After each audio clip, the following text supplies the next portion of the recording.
جب اس کتاب کو سنتے ہیں جو اس پیغمبر محمد صلی اللہ علیہ وآلہ وسلم پر نازل ہوئی تو تم دیکھتے ہو کہ ان کی آنکھوں سے آنسو جاری ہو جاتے ہیں، اس لیے کہ انہوں نے حق بات پہچان لی اور یہ اللہ کی جناب میں عرض کرتے ہیں کہ اے پروردگار، ہم ایمان لے آئے سو تو ہم کو ماننے والوں میں لکھ لے، اور ہمیں کیا ہوا ہے کہ اللہ پر اور حق بات پر جو ہمارے پاس آئی ہے ایمان نہ لائیں، اور ہم امید رکھتے ہیں کہ ہمارا پروردگار ہم کو نیک بندوں کے ساتھ بہشت میں داخل کرے گا۔ بس اللہ نے ان کو اس کہنے کے سبب بہشت کے باغ عطا فرمائے جن کے نیچے نہریں بہ رہی ہیں، یہ ہمیشہ ان میں رہیں گے، اور نیکوکاروں کا یہی صلہ ہے۔ اور جن لوگوں نے کفر کیا اور ہماری آیتوں کو جھٹلایا وہ جہنمی ہے۔ مومنوں، جو پاکیزہ چیزیں اللہ نے تمہارے لیے حلال کی ہیں ان کو حرام نہ کرو، اور حد سے نہ بڑھو کہ اللہ حد سے بڑھنے والوں کو دوست نہیں رکھتا، اور جو حلال و طیب روزی اللہ نے تم کو دی ہے اسے کھاؤ، اور اللہ سے جس پر ایمان رکھتے ہو ڈرتے رہو۔ اللہ تمہاری بے ارادہ قسموں پر تم سے مواخذہ نہیں کرے گا، لیکن پختہ قسموں پر جن کے خلاف کرو گے مواخذہ کرے گا، تو اس کا کفارہ 10 ناداروں کو اوسط درجے کا کھانا کھلانا ہے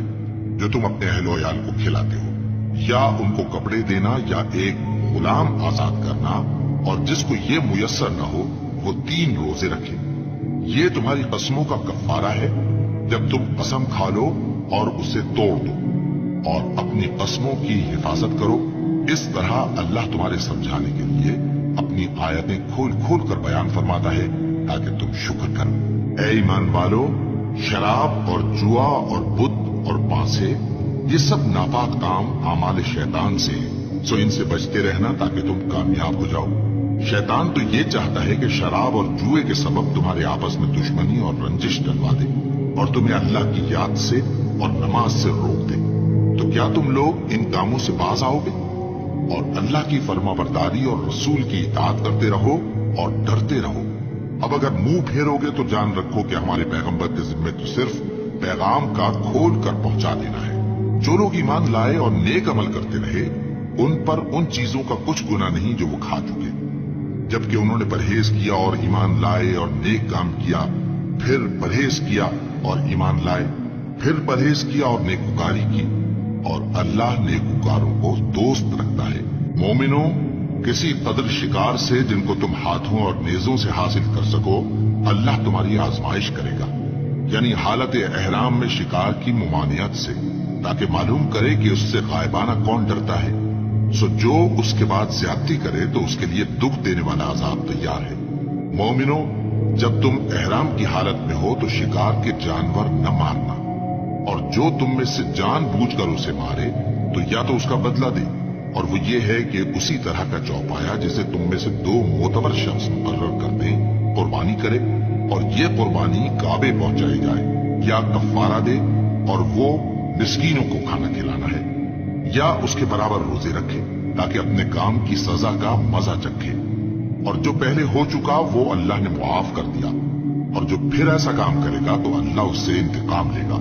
اور اللہ غالب ہے، انتقام لینے والا ہے۔ تمہارے لیے دریا کی چیزوں کا شکار اور ان کا کھانا حلال کر دیا گیا ہے، یعنی تمہارے اور مسافروں کے فائدے کے لیے، اور جنگل کی چیزوں کا شکار جب تک تم احرام کی حالت میں ہو تم پر حرام ہے، اور اللہ سے جس کے پاس تم سب جمع کیے جاؤ گے ڈرتے رہو۔ اللہ نے عزت کے گھر یعنی کعبے کو لوگوں کے لیے موجب قیام بنایا ہے، اور عزت کے مہینے کو اور قربانی کے جانور کو اور ان جانوروں کو جن کے گلے میں پٹے بندھے ہوں، یہ اس لیے کہ تم جان لو کہ جو کچھ آسمانوں میں اور جو کچھ زمین میں ہے اللہ سب کو جانتا ہے، اور یہ کہ اللہ کو ہر چیز کا علم ہے۔ جان رکھو کہ اللہ سخت عذاب دینے والا ہے، اور یہ کہ اللہ بخشنے والا ہے، مہربان بھی ہے۔ پیغمبر کے ذمے تو صرف پیغام پہنچا دینا ہے، اور جو کچھ تم ظاہر کرتے ہو اور جو کچھ مخفی کرتے ہو اللہ کو سب معلوم ہے۔ کہہ دو کہ ناپاک چیزیں اور پاک چیزیں برابر نہیں ہوتی، گو ناپاک چیزوں کی کثرت تمہیں اچھی ہی لگے، تو عقل والو اللہ سے ڈرتے رہو تاکہ کامیاب ہو جاؤ۔